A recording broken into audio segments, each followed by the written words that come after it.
Hi, this is Julie Cohen, and I'm speaking with Greg Brenner, Assistant Vice President, Talent and Organizational Development at the University of Miami. And he's also known as the HR Dad, and we're talking for 3 minutes max. Greg, tell me, what makes a great boss?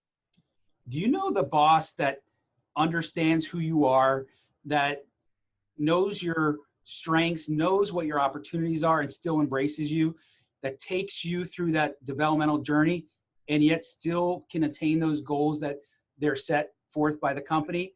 That's really a great boss that you want to be around. So that sounds awesome. Mhm. And if I want to become that great boss, what is one thing that I can do to get to that place or to start moving into that place? For me, it's always about intentionality. So if you're going to have intentionality to the business side, you have to have intentionality to the people side. And so if you pay attention to not only the marketing and the sales and all those different facts and figures, if you pay attention to the people side, those things will come intuitively to you.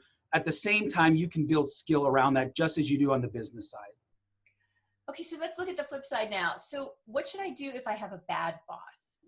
My thing is you run like hell, right? You get out as soon as possible, and you get out the door. Don't do that so quick because we all need paychecks and like that. However, I think you can have conversations with the boss. Sometimes the boss is going through something. It's a two-way street. A lot of times people think of the boss to the employee only, but there's things that an employee can help the boss through. So sometimes there's a lack of awareness on the boss's part that they're being a bad boss. Sometimes it may be the first time they're leading people. So some of the best bosses were awful bosses to begin with, right? So some people can help them on that way. I think it's a mindset of helping them forward as opposed to giving them feedback. Think of feed forward as the old Marshall Goldsmith thing. If you do that, maybe you help them.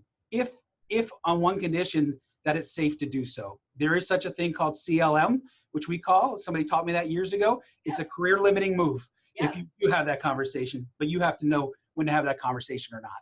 Right. So one final question. What do you think is the most important soft skill at work? Well, first, let's define soft skill. I'm on a mission to end soft skills because, everyone's soft skills, it's whatever. I'm done with soft skills. So to me, it's a business skill and there's hard skills. The hard skills are all those things that you deal with people. Because you deal with anybody in the business place, they always talk about the hardest thing is managing people. Yep. So that's the hard skill, right? So so when you think about that, the hardest hard skill is hearing and listening. Okay, so listening is one component. Hearing what's being said is the other piece that gets missed. So I think that's the hardest thing for most people to get. Well, thank you, Greg, for sharing your insight and expertise for 3 minutes max. Thank you, Julie.